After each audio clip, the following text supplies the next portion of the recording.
the breeze, the calmness of another beautiful day.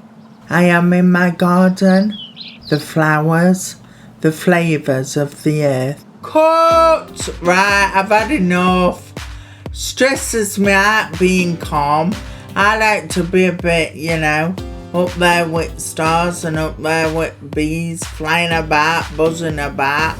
So, we're going to take it real DJ Blackweb style, and I'm going to be doing interviews and conversations and podcasts all about mental health, and we're going to keep it real and we're going to keep it down with kids.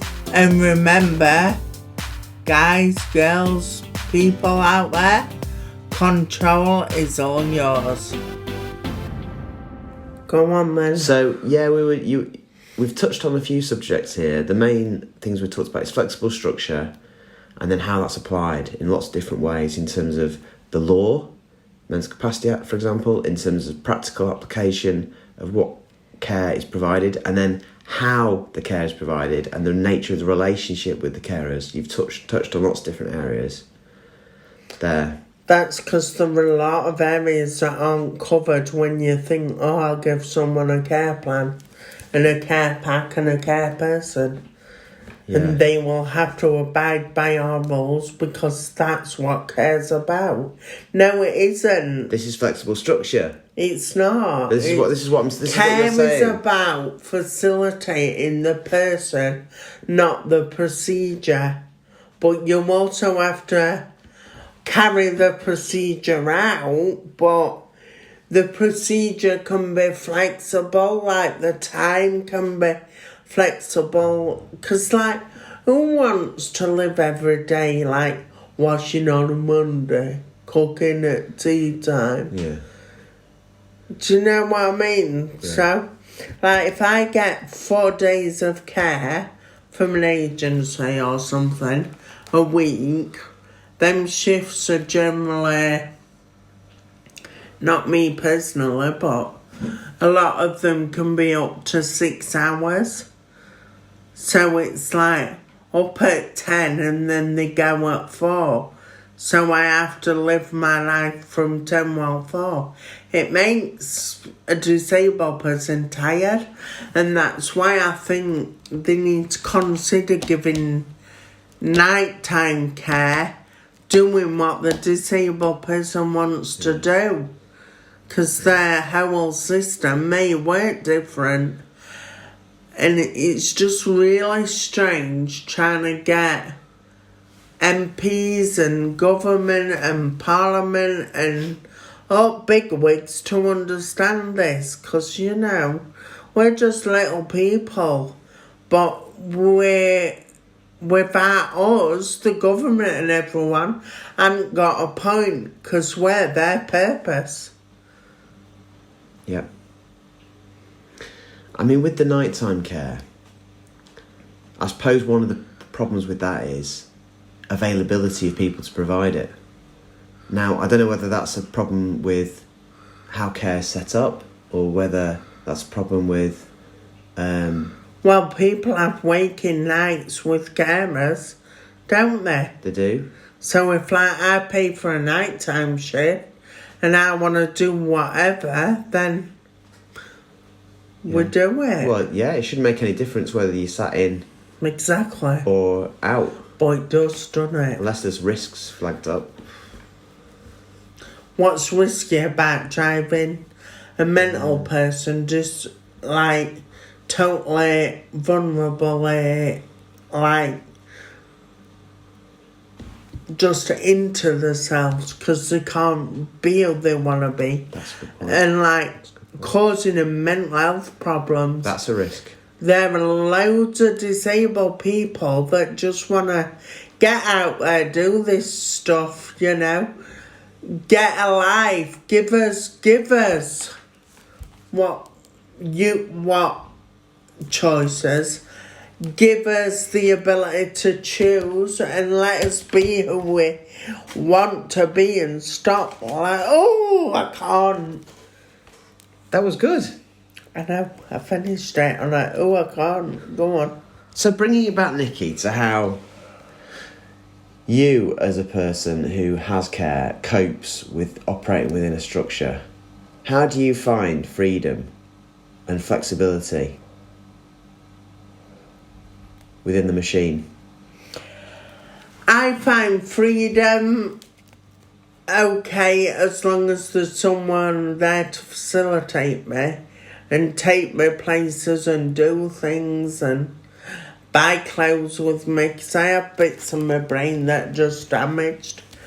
And I can get there, but I have to use other people's skills. But I also get lost as well. And I kind of get lost within the whole goddamn humour side of it and the what people should and shouldn't say to me. And I'm like, oh, for God's sake, get a grip. Just treat me like you treat him or her sat outside of you. Yeah. Like, if I went into my local pub, I would totally be insulted if they said, oh, Nikki, come on, sit down. You've got a disability. There's a chair. I'd be like, brilliant, go sit on it. Because people, how they normally talk to each other is banter, isn't it? It's joking. Of course it is. Take a bit of mickey taking. Yeah. That shouldn't be any different. It's inclusion within the insult of having a disability. You don't want people to say, hello. No. How are you today? Wow. Oh. Let's go. Stop! So, Nikki, how do you use music, DJ Blackweb, to spread your wings, to be free, to have flexibility? I use music as a platform of expression for disabled people to voice our concerns. I'm a member of Headway Doncaster, and it's hard to put everyone's opinion into a song. So, kind of being the producer, I have to portray it in my way behind other characters within the song and potentially have different situations and scenarios for a song. But kind of get the word out there.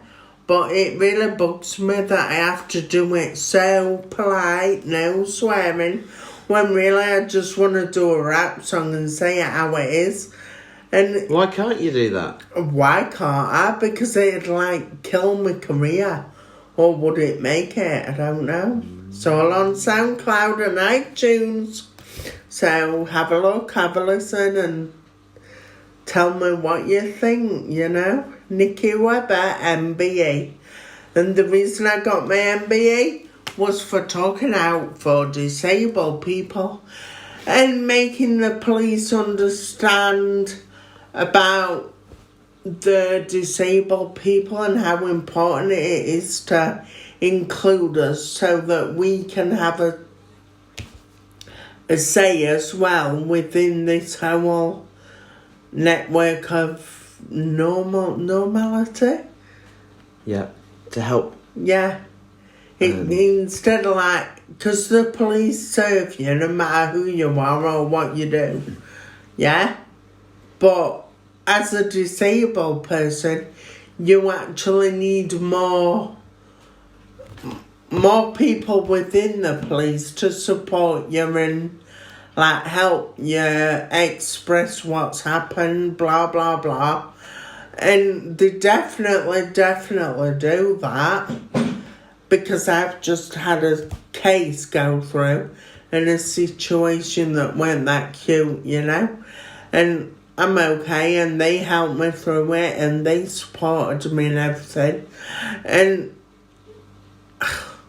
I just want to say thank you, because without the understanding and the Mackenzie workers that work alongside disabled people in court and everything, it's kind of really terrifying.